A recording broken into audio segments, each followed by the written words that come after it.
आप सुन रहे हैं क्लैट ट्राइब। आज की तारीख 24 जनवरी 2026 है। आज हमारे पास जो स्रोत हैं वो पहचान, सियासत और हमारे अपने वजूद से जुड़े कुछ बहुत ही गहरे सवाल उठाते हैं। हम बंगाल में एक वोटर लिस्ट की पड़ताल से शुरू करेंगे जहां लाखों लोगों की नागरिक पहचानी दांव पर लगी है। और फिर वहां से हम सीधे गुजरात के जंगलों में चलेंगे, एक ऐसे समुदाय से मिलेंगे जिनकी पहचान सदियों पुरानी और जमीन से जुड़ी है। और अंत में हम अपने डीएनए के अंदर झांक कर देखेंगे कि हमारी जैविक पहचान वो कितनी हैरान करने वाली हो सकती है। बिल्कुल। और इन कहानियों के बीच हम वैश्विक मंच पर भी चलेंगे, जहां भारत की कूटनीति की एक नई परीक्षा हो रही है और गाजा में शांति स्थापित करने की एक बड़ी कोशिश वो अपनी शुरुआत में ही लड़खड़ाती दिख रही है। तो चलिए इस पूरी तस्वीर के हर रंग को जरा करीब से देखते हैं। शुरुआत करते हैं पश्चिम बंगाल से। सोचिए, एक सुबह आप उठें और पता चले कि आपका नाम देश के वोटरों की लिस्ट से गायब हो सकता है। पश्चिम बंगाल में लाखों लोगों के लिए यह सिर्फ एक ख्याल नहीं है, एक हकीकत बन सकता है। वहां चल क्या रहा है? वहां एक बहुत बड़ी कवायद चल रही है, जिसे सरकारी भाषा में स्पेशल इंटेंसिव रिवीजन या SIR कहा जा रहा है। SIR? हाँ, इसका मकसद है वोटर लिस्ट को साफ सुथरा बनाना। लेकिन इस प्रक्रिया में एक चौंकाने वाला आंकड़ा सामने आया है। लगभग 3.5 लाख वोटर ऐसे हैं जो अधिकारियों के बुलाने पर सुनवाई के लिए सामने ही नहीं आए। 3.5 लाख? ये तो बहुत बड़ा नंबर है। ये तो किसी छोटे शहर की पूरी आबादी हो गई। पर ये लोग हैं कौन और इन्हें सुनवाई के लिए बुलाया क्यों जा रहा था? ये वो लोग हैं जिन्हें अनमैप्ड कहा गया था। ये शब्द सुनने में थोड़ा टेक्निकल लगता है, पर इसका मतलब बहुत सीधा है। अच्छा। इसे ऐसे समझिए कि आपके पास 20 साल पुरानी यानी 2002 की एक क्लास की फोटो है और आप आज के स्टूडेंट से उसका मिलान कर रहे हैं, तो जाहिर है कई चेहरे मिलेंगे ही नहीं। हाँ, कुछ पास होके चले गए होंगे, कुछ ने शहर बदल लिया होगा। बिल्कुल। तो अनमैप्ड वोटर भी कुछ ऐसे ही हैं। सिस्टम को पता नहीं कि 2002 के लिस्ट में दर्ज ये लोग आज कहाँ हैं भी या नहीं। अच्छा, तो मतलब ये वो लोग हैं जिनका सिस्टम से एक तरह से कनेक्शन लॉस्ट हो गया है। पर इतने सारे लोगों का सुनवाई के लिए ना आना, अधिकारियों को इससे क्या शक हो रहा है? शक यही है कि कहीं इनमें से एक बड़ा हिस्सा फर्जी या बोगस वोटर्स का तो नहीं है, जो सिर्फ कागजों पर मौजूद है।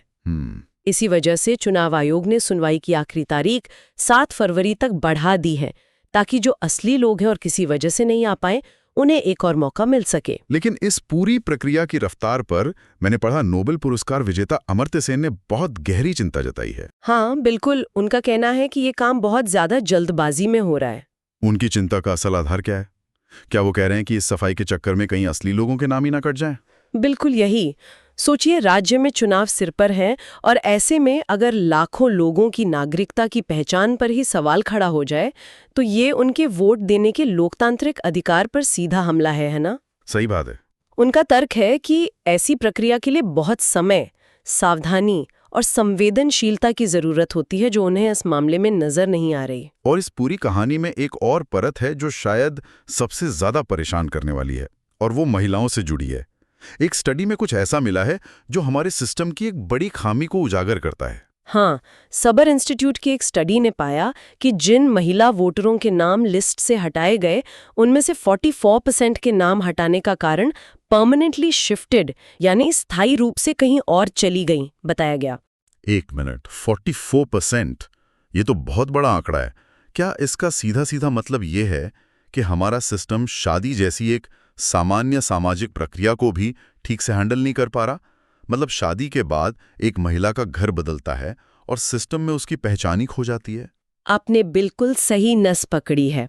ये सिर्फ एक प्रशासनिक नाकामी नहीं है, ये दिखाता है कि हमारा सिस्टम डिफ़ॉल्ट रूप से पुरुष को एक स्थिर नागरिक मानता है और महिला को अस्थिर। शादी के बाद पुरुष का पता नहीं बदलता, पर महिला का बदलता है, और इस प्रक्रिया में उनका वोट देने का अधिकार हवा में लटक जाता है। ये दिखाता है कि सरकारी कागजपत्र के मामले में औरतें कितनी आसानी से पीछे छूट जाती हैं। तो ये सिर्फ वोटर लिस्ट का मामला नहीं, ये लोकतंत्र में बराबरी के अधिकार का भी सवाल है। शायद इसीलिए सुप्रीम कोर्ट को भी दखल देना पड़ा। जी, सुप्रीम कोर्ट ने चुनाव आयोग से साफ कहा है कि जिन लिस्ट में लॉजिकल डिस्क्रिपेंसी यानी ऐसी गड़बड़ियां हैं जो समझ से परे हैं, उन्हें पब्लिक किया जाए। अच्छा। उन्हें ग्राम पंचायत और ब्लॉक दफ्तरों में लगाया जाए, ताकि आम लोग भी देख सकें और पूरी प्रक्रिया में पारदर्शिता रहे। क्योंकि लोकतंत्र का मतलब सिर्फ वोट डालना नहीं, बल्कि ये सुनिश्चित करना भी है कि हर योग्य नागरिक वोट डाल पाए। ये तो वही पहचान की वो लड़ाई जो कागजों पर लड़ी जा रही है। लेकिन भारत में कुछ समुदाय ऐसे भी हैं जिनकी पहचान सदियों पुरानी है और जमीन से जुड़ी है, दस्तावेजों से कहीं ज्यादा गहरी। ऐसी ही एक कहानी हमें गुजरात के गिर के जंगलों से मिलती है। सिद्धी बादशाहों की कहानी। इनकी जड़ें अफ्रीका में है। करीब 300 साल पहले पुर्तगाली इन्हें जूनागढ़ के राजा के पास काम करने के लिए लाए थे। अच्छा। हाँ, और कहानी कहती है कि राजा इनकी मेहनत और ताकत देखकर इतने खुश हुए कि उन्हें सिद्धि बादशाह का खिताब दे दिया, जिसका मतलब था मेहनत के राजा। और इन्होंने गिर के जंगल को अपना घर बना लिया। ये दिलचस्प है, शहर या गांव नहीं, सीधा जंगल। हाँ, क्योंकि शुरू में उनका काम राजा की मदद करना था, एशियाई शेरों को ट्रैक करने में। लेकिन जंगल के साथ उनका ऐसा रिश्ता बना कि वो वहीं के होकर रह गए। बाद में राजा ने उन्हें पास के जम्बूर गांव में जमीन भी दे दी। और सबसे हैरान करने वाली बात तो शेरों के साथ उनका रिश्ता है। आज के जमाने में जहां इंसान और जंगली जानवरों के बीच टकराव की खबरें आती रहती हैं, वहीं ये लोग शेरों के साथ शांति से रहते हैं। ये भरोसे पर आधारित एक अनोखा रिश्ता है। भरोसा। हाँ, सिद्धि मानते हैं कि शेर भी महसूस कर सकते हैं कि ये लोग उनकी हिफाजत करते हैं, उन्हें कभी नुकसान नहीं पहुंचाएंगे। कल्पना कीजिए, घने जंगल के बीच एक गांव जहां रात में अलाव के चारों तरफ लोग एक ऐसा नाच कर रहे हैं जिसकी धुनें और ताल अफ्रीका से आई हैं, जिसे धमाल कहते हैं। और कुछ ही किलोमीटर दूर जंगल का राजा शेर आराम कर रहा है। ये कोई फिल्म का सीन नहीं, जम्बूर गांव की सच्चाई है। बिल्कुल। अपनी जड़ों को इस तरह जिंदा रखना कमाल की बात है। और मैंने पढ़ा कि ये लोग खेल में भी बहुत अच्छे हैं। हाँ, जूडो में इस छोटे से समुदाय से 7 लोगों ने अंतर्राष्ट्रीय गोल्ड मेडल जीते हैं। वाह। उनका कहना है कि अगर उन्हें बेहतर ग्राउंड और सुविधाएं मिलें तो वो देश के लिए और भी बहुत कुछ कर सकते हैं। ये कहानी दिखाती है कि पहचान सिर्फ कागजों या सीमाओं की मोहताज नहीं होती। पहचान की बात चली है तो बिहार के किशनगंज की एक खबर भी इसी से जुड़ती है। वहाँ 1960s के दशक में बांग्लादेश से आए कुछ परिवार रहते हैं। उनकी पहचान आज भी उस सरहद के पार रह गए उनके रिश्तेदारों से जुड़ी है। और ये जुड़ाव आज उनके लिए चिंता का सबब बन गया है। हाल ही में बांग्लादेश में जो सांप्रदायिक हिंसा की घटनाएं बढ़ी हैं, उससे किशनगंज में बसे ये लोग डरे हुए हैं। वो हर दिन दुआ करते हैं कि सीमा के उस पार उनके अपने सुरक्षित रहें।